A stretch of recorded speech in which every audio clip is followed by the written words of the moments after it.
Okay, ito guys, nandito na po ako sa papuntang Marikina. Ayan, bali dito ako pumunta sa Morgat. Ayan, ito ko lang kung anong lugar to. Okay.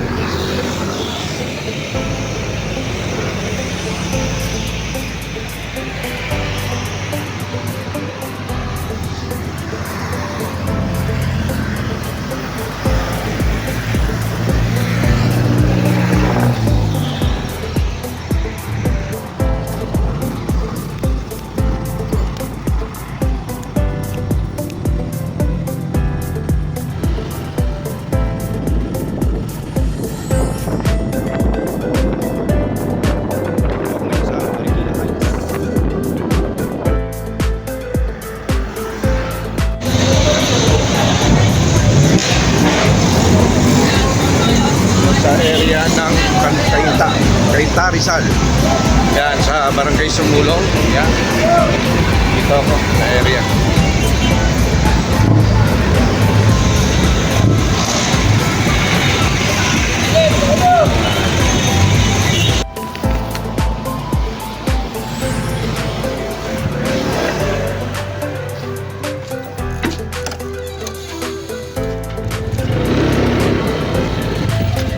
Saan po pwede ba?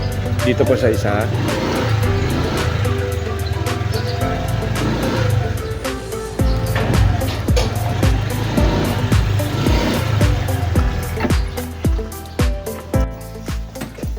Benefit na Bali, ilang taon niyo na po gamit yun, sir?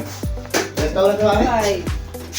5 years. Tapos ang problema is nag-U-core. Ilang beses na po nangyayari yun? Ay, ano na. Ngayon lang pa lang. talaga diretso, pero Madalas yung lipat mo yung ngayon hindi na ma-invest talaga. Ayaw na mag-sara. nagamit ko pa siya. Hindi na po mag-lock. Ayaw na mag-lock. Okay.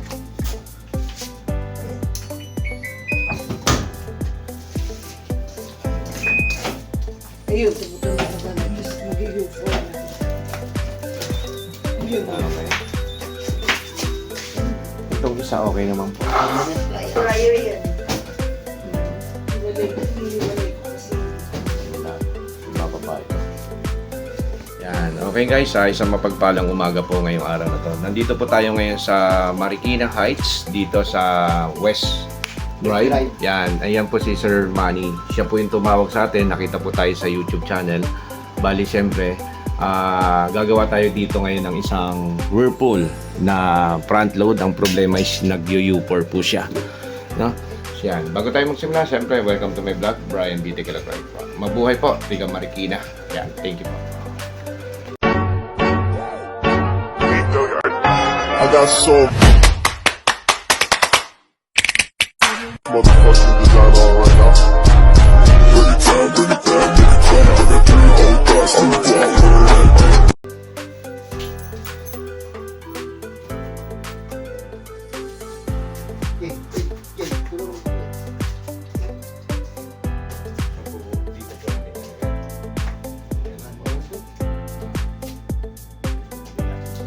Dahil lang yan.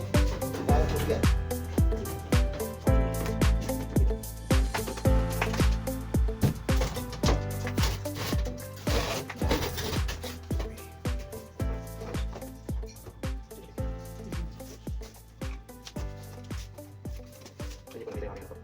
YouTube.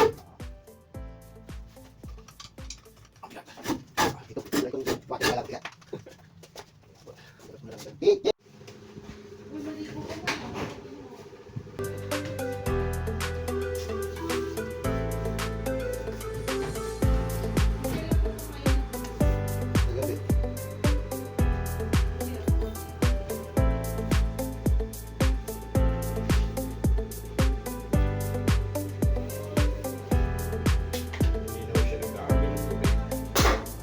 Hindi, kasi hindi naglalaki. Eh, di ba pag nag-lock lang yan, akalat niya mag-i-start magkarga.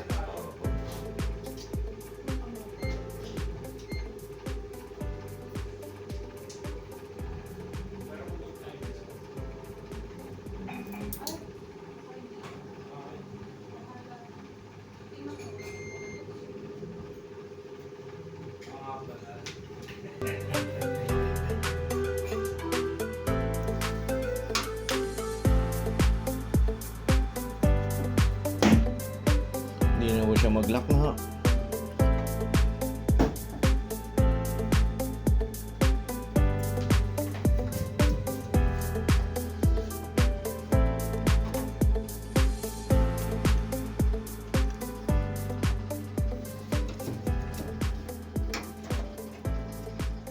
Door lock switch. Yellow, red, blue.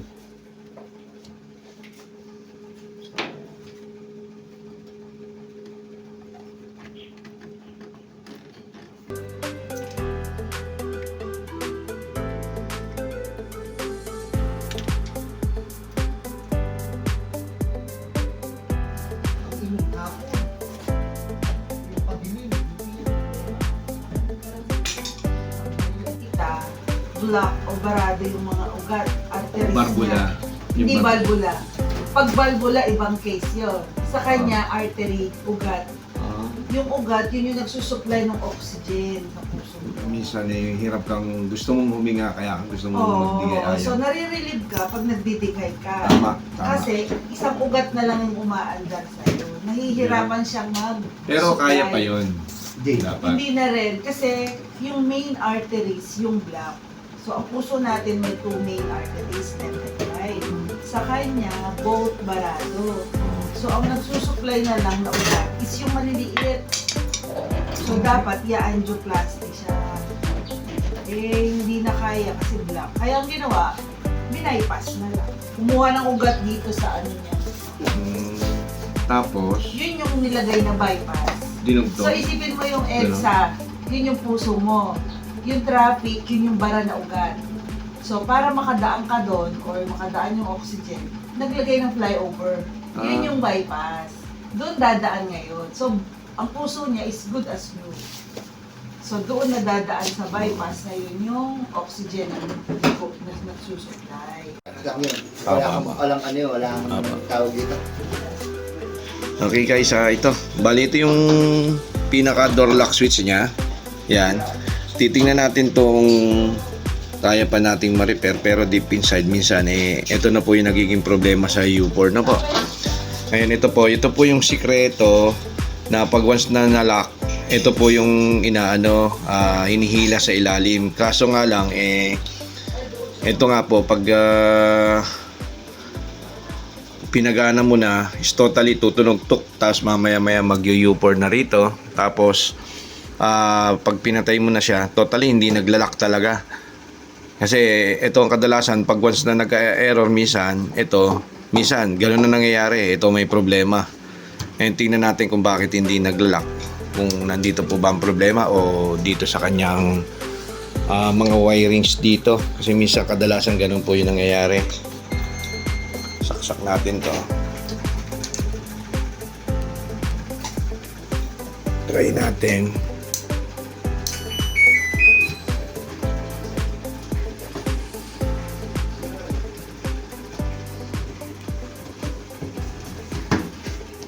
Tingnan natin. Yan, natunog.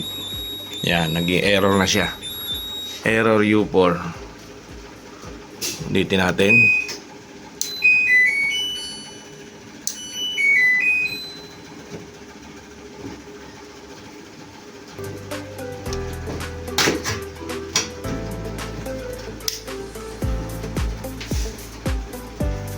Power.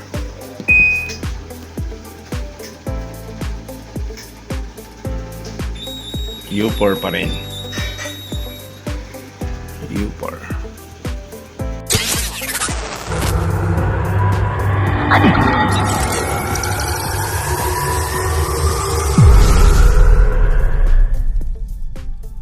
Okay, ito guys, nandito na tayo ngayon sa Marikina City. Bali gumawa tayo kay Sir Manny. Yan, Sir bali gumawa tayo ng front load niya. Ngayon ang problema is yung kanyang sira is U4. Na-check ko na siya, problema yung kanyang door lock switch. Ngayon tatakbo tayo siyempre kay Master Jimboy Ramayat and then kay Master Larry Naniban. Yun, shoutout sa inyo. Merry Christmas. At papunta na po ako ng Quiapo. At yun, diretso po ako ng Quiapo para bumili ng pyesa. At mamaya pagkatapos po nito, diretso na rin po tayo ng papuntang Binangonan, Rizal para gawin yung pinagagawa naman ng isang customer natin. Yun, shoutout sa iyo. At alimutan ko yung pangalan. Yun, diretso muna ako ng Quiapo. Yan. Thank you guys. At babalik tayo pagkatapos natin gawin lahat.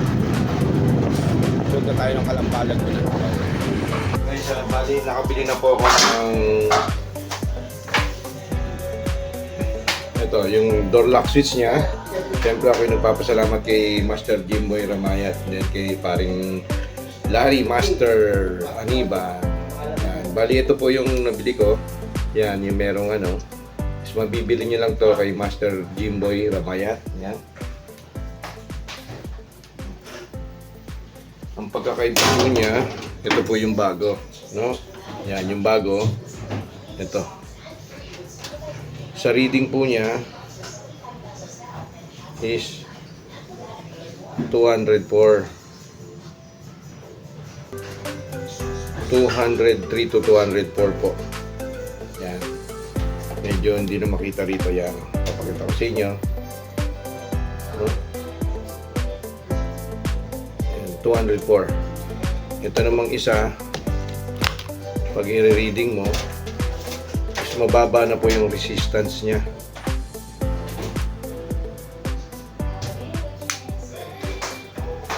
Yan, ilan? 56. 56 lang. Yun po yung pagkakaiba niya. Mas, pag mababa, possible na hindi na po siya totally gagana. Magaan lang po siya, tik tik tik, tapos wala na. Mag-error na po siya, U4 na po siya. Yan. Sakit po ng door lock switch is ito po. Kadalasan ito po. Minsan naman yung meron lang po siyang nag-lost connection o kinagat ng mga kung ano-ano. Yan. Ito po yung kadalasan. Whirlpool door lock switch po. Okay? Nandito po tayo syempre sa Marikina, sa West Drive ng Marikina Heights, Marikina. Yan. Yan. Galing pa po tayong Calamba, Laguna. Yan. Shout out syempre kay Master Jimboy Ramayat and then kay Larry Aniban. Thank you, thank you. Yan, kararating ko lang. Medyo nakakapagod magbiyahe. Balik siya, yung sikat. Yung hila, dito pa sa pamilya ko siya.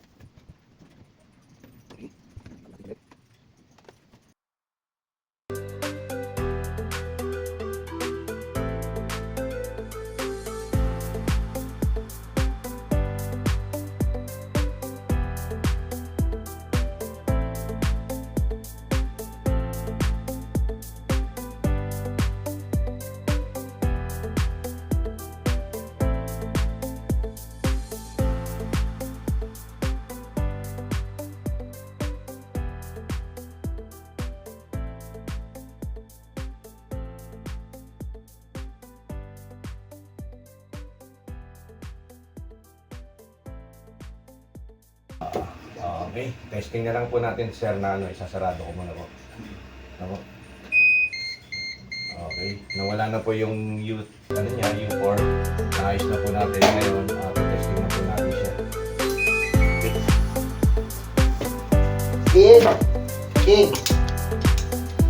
King, halika. Okay. Ito guys, balik kinabit ko na po yung ano niya, yung cover niya. Ngayon testing mo natin siya. Yan, kung tuloy-tuloy na yung ano niya, magkakarga. Yan.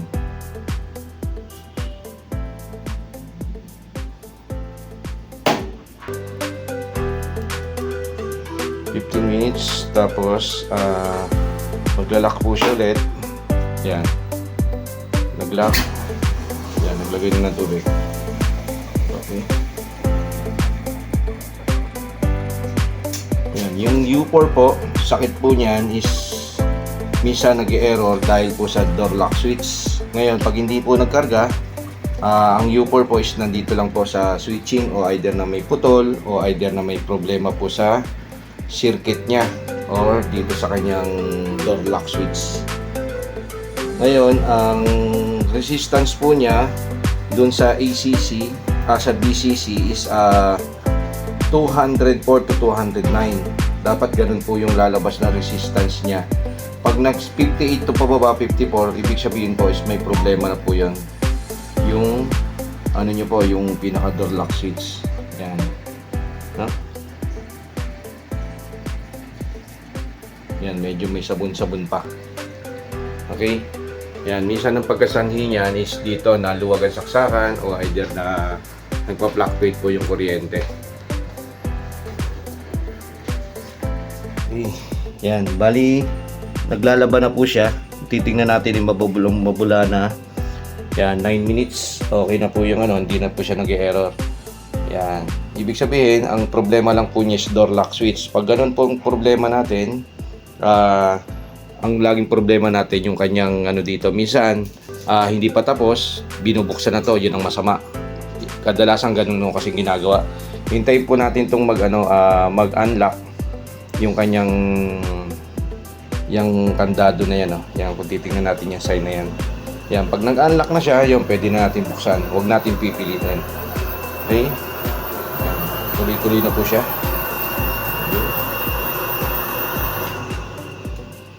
Okay, hanggang dito na lang po at maraming salamat po sa ating customer na si Sir Manny.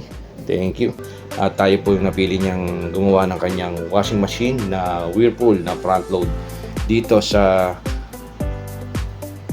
Marikina Heights, dyan sa West Drive, dito po sa Marikina City. Thank you very much po. Okay, yan. Maraming salamat kay Sir. Thank you po. Maraming salamat po.